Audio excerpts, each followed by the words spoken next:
Hello and welcome everyone. I'm Mike Salem and I'm here with CEO and founder of Catania Health, Cory Kidd. Cory, how are you? I'm doing well, thanks. Great. So Cory, can you tell me a little bit about Catania Health? Sure, so Catania Health is a healthcare company that's about 2.5 years old. We focus on chronic care management for patients. Now, we happen to do that using an interactive robot and artificial intelligence, so we have a solution that is focused on solving real challenges that patients have, but doing that not for a small group of patients, but something that can scale to a large number of patients. Can you tell me a little bit about your background, please, and how you got started in healthcare? So I've been working in healthcare technology for about 20 years now. I started off 20 years ago. I was at Georgia Tech doing an undergrad degree in computer science, focused in really on healthcare applications of that. Ended up actually by the time I finished my undergrad degree being hired as research faculty, helped build a research lab focused on what we now call aging in place. So a lot of different technology in the home environment for people to be able to live at home longer rather than move into a nursing home or assisted living facility. In 2001, when I went back to grad school, ended up going to MIT to the media lab, wanted to stay in that broad space of healthcare technology, but start playing with a new fun, cutting edge technology. At that point, the idea of social robots or interactive robots was very new. There have been a few of them built at that point in time, and I thought they might have some promise in this space. So ended up spending a couple of years doing some of the studies around the basic psychology of interaction. And what that led into is now what I've been doing for the last 15, 16 years in seeing that, okay, this works really well when we care about long-term engagement with people. There's this huge set of problems in healthcare that we need to solve around engagement. Let's put these two things together. And so my work has iteratively then applied that into new areas of healthcare as we've continued to evolve and adapt the technology to support that. Can you explain to me a little bit about human-robot interaction and why it's important in robotics? Sure. So, human-robot interaction as a field is pretty broadly defined. Mm-hmm. You've got robots and people interacting with one another.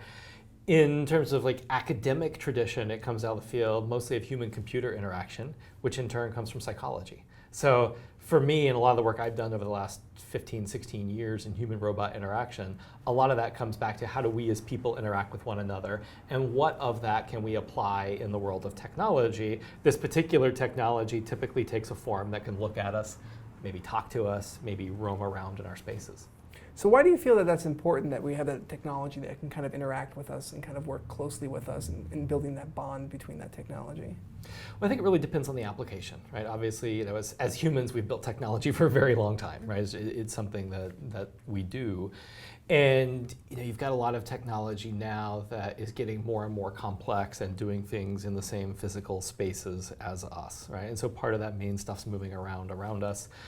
Many of these take the form of robots or some other automation, right? So the word robot is not necessarily very clearly defined, right? So we could think about a lot of things that we interact with today or that we imagine that we're going to be interacting in the next few years that are going to share space with us. And we need to know what that means, right? When this stuff is, in our environments, in our offices, in our homes, in other places where we're going to interact with it, understanding how that's going to work so that this technology is to our benefit and not our detriment is very important, right? So that's a very broad thing, very deliberately, in terms of how we think about this, the kinds of things that we're building.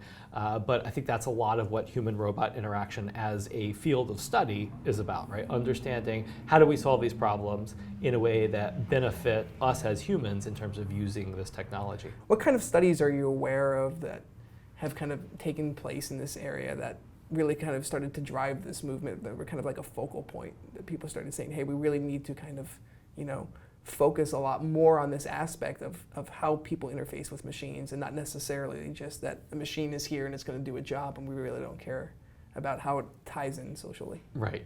So, there are thousands of studies in human-robot interaction that have been done over the last 2 decades, and that really builds on the field of human-computer interaction, where you've got many, many more studies going back for about a half a century now, probably even longer. So, it's a field that people have thought about for a long time, and so a lot of different aspects to these studies. Some of them are very broad and trying to understand, you put robots into a particular environment, how do people interact or react? Some of them are very specific, right? So getting down to some of the details, if we have a mobile robot, say, that can move around, how close can it come to you and you're still comfortable, right? So very similar to, interpersonal space. We're a few feet apart right now, right? This would be a bit different if we were like right up close to next to one another, right? And you start to feel awkward when I get into your face. Same kind of thing with robots, right? Is it the same as with us, right? Is 6 inches too close with a robot? Definitely is if we were talking 6 inches apart. 3 feet, this feels about right. Is it the same with the robot? So you've got a whole range of things, and you can imagine all different aspects of interpersonal interaction, right, with other people. How do we apply those in the world of technology, specifically in the world of robotics? So there's this whole body of literature, again, looking at the very broad things, right, robots in particular situations, or how do they help us in education or healthcare or entertainment, to the very specific, if a robot does this particular action or says this thing or, makes this sound or, right, these very specific pieces, there are a lot of studies around that as well. Now, doesn't mean that the field is done, right? There's so much more that we have to understand for a couple of reasons. One is, there are perhaps an infinite number of those types of questions that we can answer, right? We can keep thinking of new ones, but also the technology is evolving, right? If we look at what an interactive robot or a social robot is today versus what it was 5 years ago or 10 years ago or 20 years ago, the technology is very different. Its capabilities are different. And as we continue to develop new things, whether that be the technology or the use cases for it, then we need to keep exploring these interactions. And again, going back to how do we make this technology in a way that benefits us as people and the users of it. So looking at some of the studies that have been done, right, from a psychological standpoint, how would you conduct one of those types of studies? Like, what would you find that would be useful information? So for instance, I know you got close to my face a few seconds ago, and we're like, does this make you uncomfortable? Great way to do it, right? And for some people it does. For me personally, I have a very small personal bubble, so it doesn't really bother me a whole lot. I saw that look. So, but in those situations, though, right, there's generally a distance that people typically like to hold, right? And a lot of it's cultural, some of it's social, right? Some of it's just personal. But how would you go about setting up one of these studies? What kind of studies like these are typically conducted when you're trying to do some sort of research for human-robot interaction, where you're trying to say, well, a robot 4 feet away is okay, a robot 2 feet away, not so much. Or a robot that's 2 feet away that's 6 feet tall, I really don't like. But if it's only half a foot tall, it doesn't really bother me a whole lot. Sure. So, some of those questions are very specific, right? You could imagine how to design a study, and any particular study needs a design that's appropriate for it. But as a rule of thumb, again, I'd go back to psychology. Sure. So when I was starting off doing my master's degree at the MIT Media Lab 16 years ago, one of my mentors was the late Cliff Nass at Stanford. And Cliff semi-jokingly would talk about his research methodology as this. He'd say, so Cliff was an expert in human-computer interaction, right? Later went on to do some work in robotics. But he would say, I'd go into the psychology section of the library, right? I'd find a paper with a great study about two people interacting with one another. And I would take one of those people, cross it out, put computer, and steal it, right?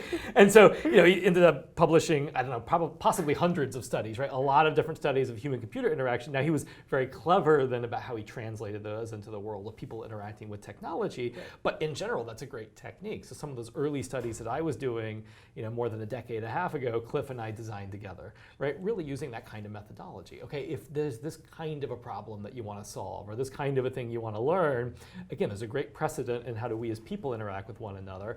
Let's go borrow from that, right? Let's learn what we've already used in academic or research settings to understand how people are interacting with one another and understand how we apply that with technology. And so it's a great way to think about that, right? Again, what we're building in terms of the technology is very new. What we're creating in terms of the interactions is not.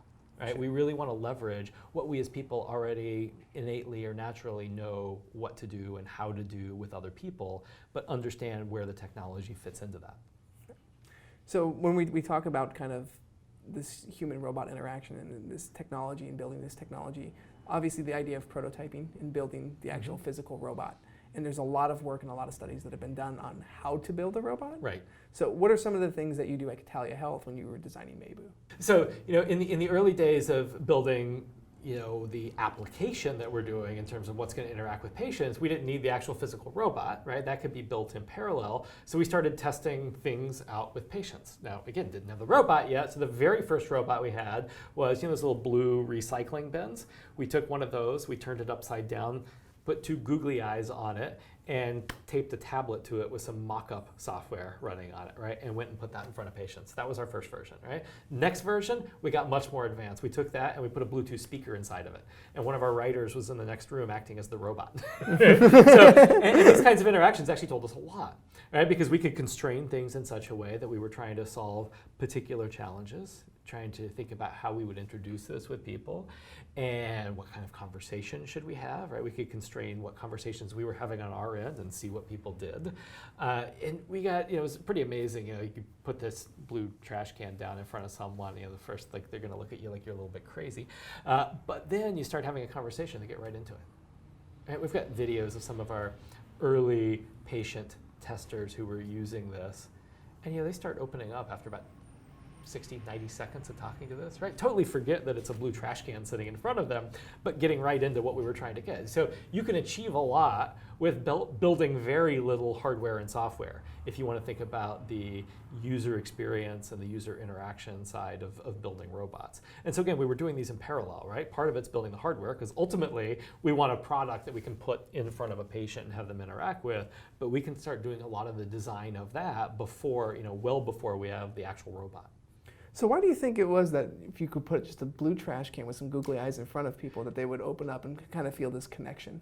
What do you think it is about that kind of triggers that? Yeah, so it's a great question. It comes down to really what we focus on here at Catania Health, which is not so much the technology, right? The technology is in support of the real problems that we're trying to solve, which is how do we engage a patient, keep them engaged for longer in their own healthcare.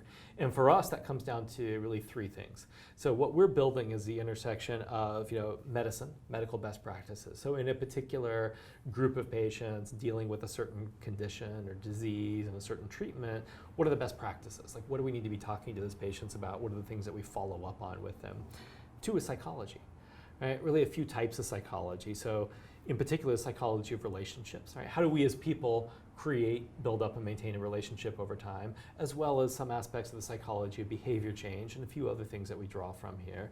And then ultimately for us, those are tied together with our artificial intelligence algorithms. So that's how we're really generating a conversation in real time for that patient.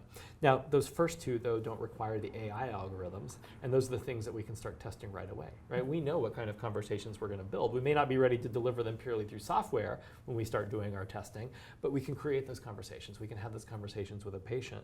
And ultimately, those conversations that we have, using humans with our patients, same as a doctor or a nurse is going to have, that's what we want to be building into our technology, right? So the technology is what ultimately gets us to the point where we can have those conversations in a very scalable way across tens or hundreds of thousands or millions of patients. Having those conversations with a speaker inside of an upside down recycling bin, right, is a great way to start to get us there, right? And really understanding the nature of that interaction. Because again, for us, it really comes back to the psychology, right? How do you actually engage that person? It shouldn't matter whether it's a robot doing it or a person doing it. Obviously there are some differences, right? Sure. And that's stuff that we've studied along the way and many other people now have as well. But the nature of those conversations you can deliver through many different means.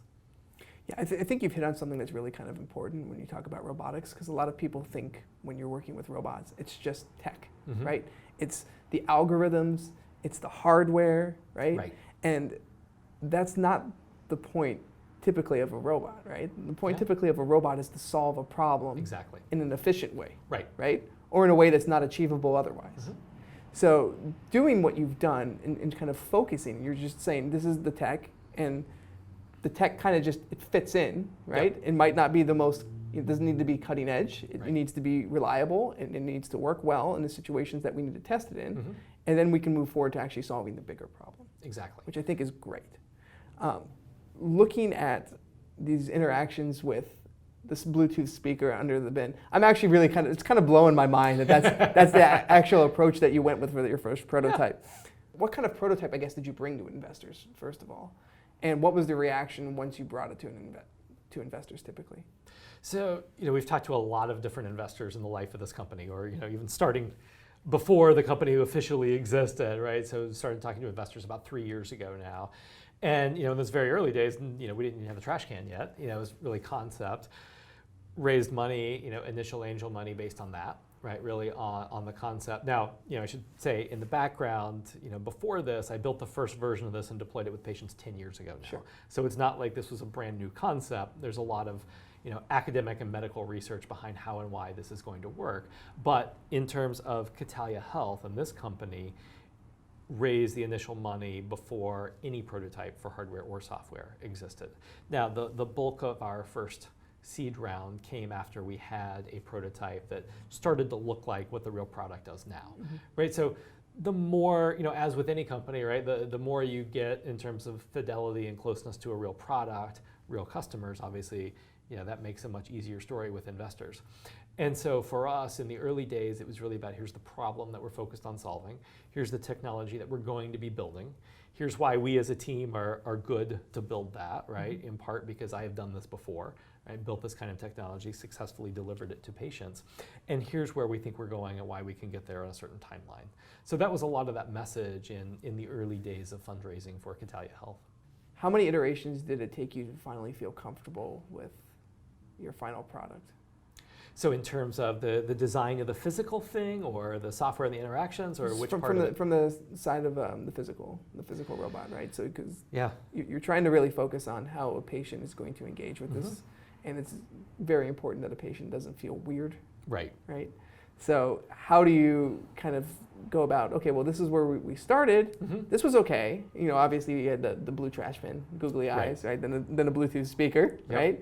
And then it seems like it's slowly kind of built up over time.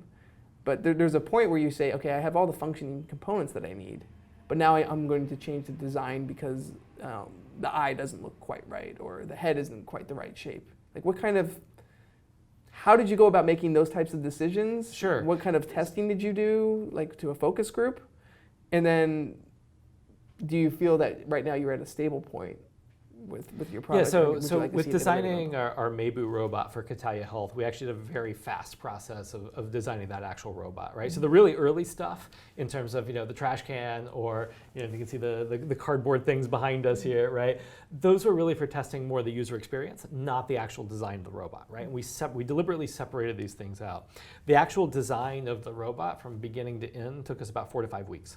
Wow. All right. Now we went with Ideation, a great design firm, worked with their San Francisco studio a few blocks from where we are now. So Ideation is actually one of the early investors in our company. We were startup in residence, so we spent 5 months working right in the middle of their studio. The industrial design process for this robot was, like I said, about 5 weeks. So we went in with, here is the design brief. The first week or so was, coming up with all sorts of crazy ideas, right? So taking that in many different directions, things that look, all different, designs and styles, and, some things that might be an appliance, some things that are like totally sci-fi, some things that there's, no way we could ever manufacture, right? But starting off with just this ideation phase. And from that, we started to narrow down, right? So let's get rid of the things that are just like totally weird and out there we don't think people would ever want. Let's get rid of things that, maybe we could manufacture, but it would cost us a whole lot of money, and as a startup, that's just not a good thing, right? And that left us, with a smaller set of things, and we started putting those in front of people, right? So I wouldn't say it's, particularly focus groups, but going out to places where we could interact with our potential patient population. So we help a lot of patients who tend to be older, not necessarily, tend to be dealing with chronic diseases, and so, putting some of these designs in front of people. Now, at first, that was stuff on paper, right? Drawings on the computer screen on paper, getting some quick feedback, and we tried to really rapidly iterate and narrow in on what might work. And so it's a combination of feedback that we got from people, but also my experience of building stuff like this for the last 15 years, right, by the time we were doing that design. And so just an understanding then of what people are going to react to. So our design brief going into that was really simple. One, this needs to have eyes, right? Because we know the power of this psychologically, right? Something that actually looks at you and makes eye contact while it's interacting is very important. Two, we wanted a screen on it. Speech technology is getting much better. Right, so this was, a couple of years ago, the Amazon Echo was out. Today we have, more devices like this from, Google and Apple and many other things that we can talk to. And it's definitely getting better. There's a lot more that you can do. But in healthcare, we need to make sure that we're always very accurate. So one of the things that we do on the robot is when she's speaking, she's showing what she's saying on the screen. I can respond by talking to her or pressing a button. And sometimes we might want to say, oh, hey, do you remember when your doctor showed you how to whatever, right? Can I show you that video again, right? So to be able to do things like that. So that was criteria number 2. And then point number 3 was we wanted this roughly the size of a kitchen appliance. Right? Now, we could build something that's humanoid, right? As big as you or me. Sure. It's going to take up a lot of space in our home, right? That's not great for a lot of people. We could make this the size of a cell phone, right?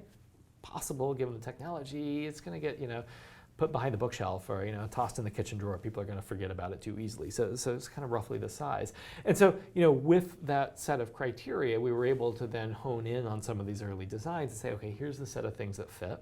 Now, okay, we actually like this from this one, this from this one, let's put those together. And so just a very rapid iteration process. Having a team of professional industrial designers who were focused on this project and able to really quickly iterate, let us go from, initial concept to basically what we have today in a period of about a month. Was there any ever design or talk about having the robot look more lifelike? So, looking lifelike in a robot can be good or bad, right? And that's a matter of perspective and opinion, I think. There are some parts of the world where people are really focused on designing robots that might look very humanoid.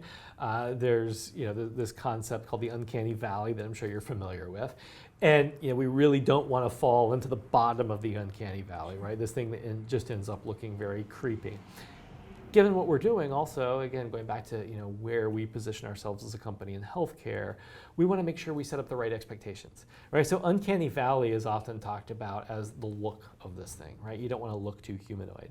But there are also a lot of other expectations that come out of that, not just the appearance, but the overall interaction, right? So for the same reason that we don't try to make this look like a person, we don't make it sound like a person, right? And we want a very intelligible voice. So we have a computer-generated voice that's easy to understand, but is not human-recorded speech.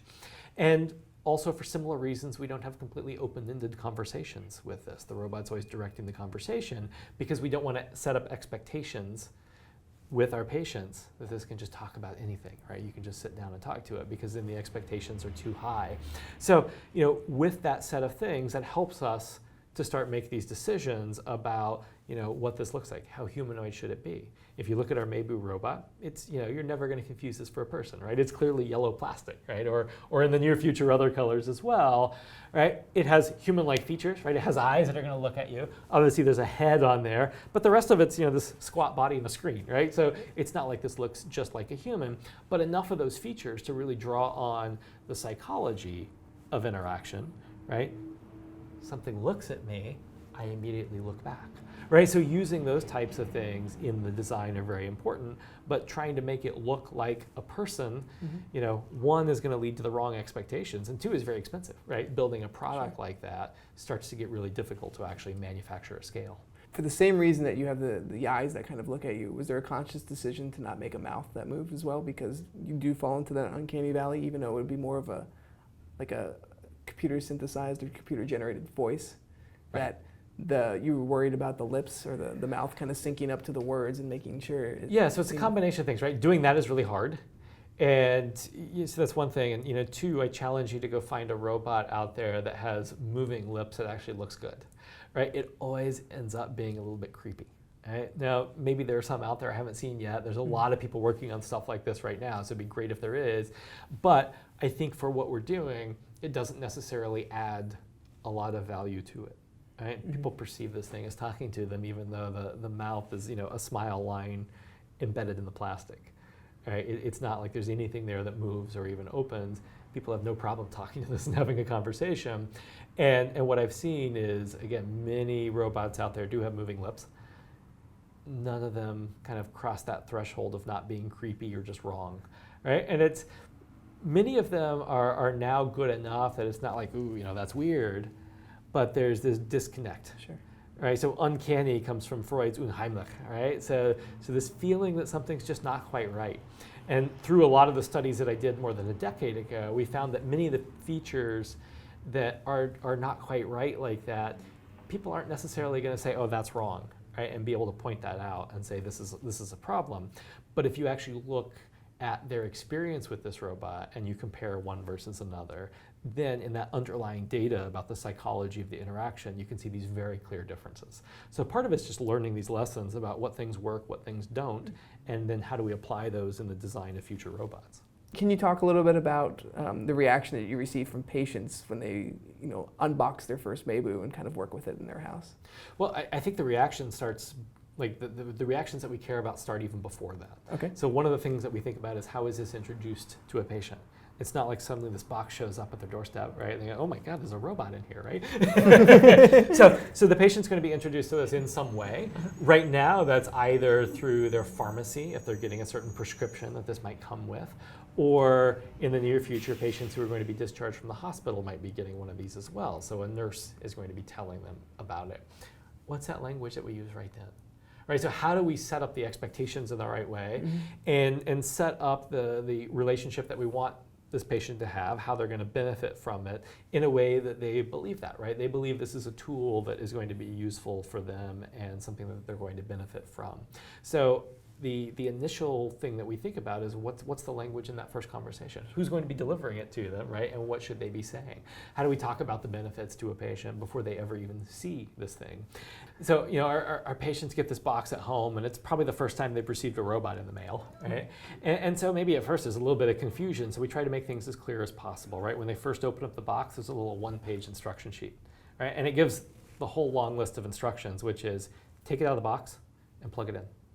That's it, right? So really simple, and having a focus on making this really easy for someone to use is important given who we're shipping these to, right? Some of our patients are going to be very tech savvy, right? They got a couple of computers and their smartwatch and a cell phone or two. Some of them we know have never owned a computer, right? So making it so that anyone across this whole spectrum can use this is important.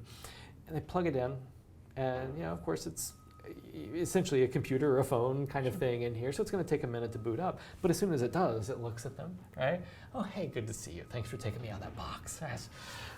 Getting cramped in there. And so we try to make it a little bit humorous at first. And of course, we're reading the emotion on that person's face, right? Do they like this humor? Do they appreciate it? Or that's the dumbest thing I've ever heard, right? So we want to know that so we can start adapting to them right away. Sure. And so it's important for us to create some delight in that person right away. Right, so that they like interacting with this. We want to bring a smile to their face. And from there we go into more of the, here's why I'm here, right? I'm here to help you do, with this condition that you're dealing with, or, with this drug that you're taking. And so making sure that, in those first few seconds and in the first few minutes, that we're really communicating to our patients, why this is something of value to them. And by focusing on these things, right? So making sure that this is something that's, a delightful experience to start, and showing me as a patient why this has value to me, we get a very positive response from almost everyone that we've put these in front of. So one of our challenges over running various trials over the last decade, from the first hand-built version of this that I put in front of patients back in 2007 to the early versions of Maybu that we've been putting in front of patients now, the challenge has been we give these to patients for maybe it's half an hour, maybe it's a few days, maybe it's a few months. At the end of it, they won't give them back to us. So I think it's a great challenge to have, but it shows you what kind of reception these do have with patients who are using them. Right, and I think that's a lot because you're focusing on the underlying problem, right? So you're really focused on the person at the end of the day and not the technology itself. I know we kind of talked about this a little bit earlier, but it's really about how do we help people and not how do we build a cool robot, right? Look at all the bells and whistles as this has versus look what I can actually do for somebody based on what I've helped put together. Right. So we think about robotics as an enabling technology, not as an industry. Right? We don't think of this as a robotics company, right? The name of the company is not, Catania Robotics, we're Catania Health. Right. We're a healthcare company. Roughly half, maybe a little under half of our employees have a technical background, right? We've also got nurses and psychologists and doctors and writers. And overall, we're solving a healthcare problem. The technology just happens to help us do that. How do you ensure that your robot is performing more or less ethically for the space that you're in? So I know there's issues when you're dealing with healthcare, when you're tracking people's health. So I think there are two things that we think about here. So one is, we're building a new application for a group of patients. And we think of as an application for us is really the intersection of some disease state, some condition, and some treatment, right? So we're helping patients with a certain type of cancer take this oral drug every day, for example, right?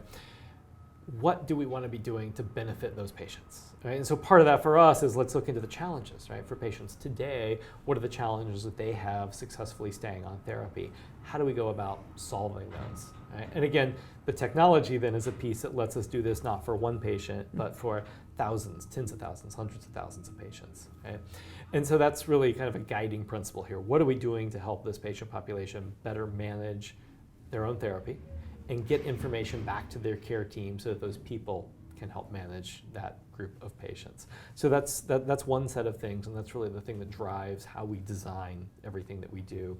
The other then is on the regulatory side, right? If we look at where we fit in terms of the healthcare industry, there are certain things that we can and can't do in terms of what type of a device this is. And the good thing about that is that's a very well-developed field, right? We've got this big entity called FDA, right? And there's a lot of guidance from FDA that is not necessarily about robotics, right? I can actually guarantee you that none of it is about robotics, but it's still very applicable, right? In terms of what we're actually doing with our patients, the challenges and the problems that we're trying to solve for them, all of this guidance and the laws and the rules are very applicable to what we're doing. So we can use that also as a reference for the types of things we can and should and cannot and should not do with patients.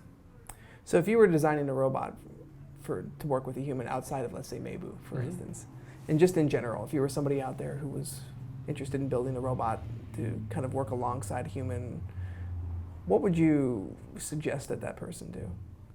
Well, I think that, just like we've been talking about in terms of the specifics of, Maybu, what we're doing at Catania Health, the first thing is understanding what's the problem you're trying to solve, right? So the example I gave is, okay, we look at this patient population and understand what are the challenges today. Same thing, that applies anywhere, right? Any problem you're trying to solve, understand what are the real challenges today, right? So in other words, what that means is not start with the robot, right? And okay, here are the features that we want to build into this piece of technology, this device, but let's look at the problem space that we're working in. Let's understand, what we're doing or not doing, what are the challenges that people actually have, and try to set up that question in such a way that, we get real answers, right? In other words, we're not trying to project what we think we can or can't do onto that, but actually try to get some answers from people about what's happening and what are the real problems that need to be solved. So I have a question for you, Cory. So typically when I'm getting ready to build anything, I end up doing research. And my research always leads me down this rabbit hole where all of a sudden I'm like, well, I just need to build something really quick to do X, right? Let's say, for instance, I want to build a robot, like a robot head. Okay, well, I just want to build a robot head really quick. So I bet you I could do this with like cardboard and maybe some toilet paper tubes, and I'm probably okay. But then I start doing some research and I start looking around and I say, well, actually, Catania Health has a great robot. It's nice, it's made of plastic, and it's got nice eyes that move and everything. Maybe I should do something in plastic. So now I start looking at 3D printers. And then I say, well, plastic is cheap. Maybe I can move over towards something that's a little bit more, durable and long-term, like a piece, like some metals. Now I'm looking at learning how to use a CNC machine, and it just kind of spirals forever, and I just never get going. What is your suggestion on how to just get started? So, learning all those tools and, how to work with all those materials, great skill set to have, right? But what you got to focus on is the problem that you're trying to solve, right? So there's kind of a theme of this conversation that we've had here. What is the real problem I want to solve, right? Is it figuring out how big this thing should be? I can cut a bunch of stuff out of paper, right? One's small, medium, large. Is it deciding what degrees of freedom this has? The toilet paper tubes and the other cardboard stuff, great way to start mocking that up, right? Next iteration, you add some servos to the cardboard. I've built robots that way. Literally hobby servos and cardboard put together. And even some of the early studies that I've talked about in terms of the psychology of the interaction, this is how those robots were built, right? Because solving those problems don't require a commercially polished robot that I'm going to sell to 1 million people. I think one of the challenges is focusing in on what's the real problem, right? Now we've talked about this today in terms of the context of business and prototyping and a number of other aspects. And I think this is something that's really easy to get distracted from, right? When you start talking about technology, it's always easy. Okay, let's do this one extra thing, or ooh, wouldn't this be great to pull in here? Or, wait, look at that, right? Like you're saying, and put that in there. The challenge for anyone building this stuff is how do you make sure you maintain that focus? So let's say now I have a robot that I've built. I've finally gotten over this hurdle of using cardboard and toilet paper rolls or something like that. And I want to actually test my prototype in front of somebody, right? But I'm a little reluctant. I don't feel confident with my design. What's the best way for me to kind of, overcome that? And how would I go about setting up that kind of an environment? So, I think there's a few things to think about. One is do it, as early and as often as possible, right? So having whatever you're building in front of people is really valuable. And I think one thing you find when you're doing that is it's actually a lot easier than you think, right? In terms of getting people to interact with stuff. Now, it depends a lot on what you're trying to build, right? If you're building stuff like we are in healthcare, then I'm looking for a certain patient population to do it. If I'm building, something for entertainment or a toy or that a lot of people would use, go to your family or friends, right? Whomever you can, kind of get for 5 minutes to interact with this as early as possible, right? From the mock-up stage to every iteration of your prototype, put this in front of people. And understand what it is you're trying to get feedback on, right? Like, if you want feedback on this as a business and how you're going to sell a lot of these, that's one type of question. If it's, okay, I have this thing that moves in this certain way, how do people respond to that? That's a very different type of question. So one thing I see a lot, so I've taught courses in human-robot interaction at a few different schools, is students who are starting off on this early on are going to test this thing, right? But without figuring out what the questions are. Now, if you think about kind of basics of science, Sure. Same thing applies here, right? What's the question you're trying to ask? What's the hypothesis, right? What set this up like a study, right? Like an experiment. I want to learn this about this thing that I've built. Okay, that means I need to ask this question, or I want to put this in front of a person and have it do this thing. Right, so be very clear on what you're trying to do. Mm-hmm. And again, don't worry about the fidelity of your prototype. What's the worst thing that can happen by putting it out too early? Maybe you don't learn enough and you figure out, okay, here's the thing I need to refine. Or you can go and you can spend months building this prototype that you think is really elegant, and you finally put it in front of people and you realize that one of your base assumptions was wrong. And then you go back and start all over, right? And that's why I always stress like getting this out as early as possible. When I've had students building things, in a semester-long class, often the most advanced technology I will let them use is a Lego Mindstorm, right? Everything has to be simpler than that, right? You should do the quickest prototype because the feedback is more important in terms of what's the problem you're trying to solve and how are people going to respond to this general concept before you even worry about refining the actual hardware or software that goes into your robot. All that stuff's really time-consuming, but it's a whole lot easier when you know exactly what you want to build and how people are going to respond to it. So what are some of the major misconceptions that you find when dealing with human-robot interaction where a person tends to believe something is going to occur with a robot, but really doesn't? So I think the biggest thing is like at a cultural level, like there's this concept that robots are scary, right? People are not going to use this, right? The reality is when we put these in front of people, they love it, right? This thing is not scary. We're not building some big sci-fi robot with lasers in its eyes. This is a cute little thing about this big that says, oh, hey, how's it going, right? And just has a simple conversation. And so while, again, there might be this big conception that robots are scary things or technology that talks to you about your healthcare are not good, the on-the-ground reality when we put this in front of patients, they love it. I think that's the biggest lesson. And part of that just comes from iteratively building and testing this with a lot of people over many years. So obviously being CEO of your own company, it has its own advantages. Yes. What's your favorite thing that you like to do for your job? It varies a lot in terms of what I'm doing on a particular day, right? As CEO of a small company, I do a lot of different jobs and roles. But for me, a lot of the really fun stuff comes back to the product that we're building, right? So when we can build new features, not for the sake of technology, but for the sake of benefiting a patient, and actually get those in front of people and see how they respond to it, right? So when I see someone who talks about this thing that we've built in a way that we've had patients say, oh, I can't live without this, right? Like that's exciting. Like they see value in this for them and for their health, and I love seeing that.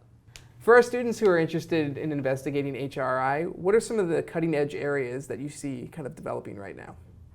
So, I think the interesting thing that's happening with robotics right now is a lot of the core technologies have matured to the point where we can build real stuff. And so what that means now is we don't have to think about this as a robotics industry, but as using robotics to solve a lot of other problems. And so I think many students who are interested in robotics have other areas of interest as well. Right? So if we think about Catania Health at a really high level, we're combining this technology, robotics and AI, with the healthcare domain and a specific set of problems within there. And I think we're starting to see a lot of those intersections. And the very interesting companies that we're seeing come out that leverage robotics as a technology are the ones not trying to build a robot platform, but the ones who are trying to solve particular problems. And so in some senses, it's a very vague answer, right? I'm not saying, this area or that area, but in some senses, it's very concrete in that the interesting stuff that we're going to see over the next few years and the successful robotics companies are the ones who are solving very domain-specific problems, leveraging robotics technology. And we're starting to see that pop up in a lot of different areas, right? My interest for a long time has been in healthcare, so I'm most familiar with what's going on there, but we're seeing this across healthcare. There's a ton of these companies in education. There's a lot in like entertainment and play and with kids, and so many different applications of robotics, but it's where those companies and those people are really focused on solving a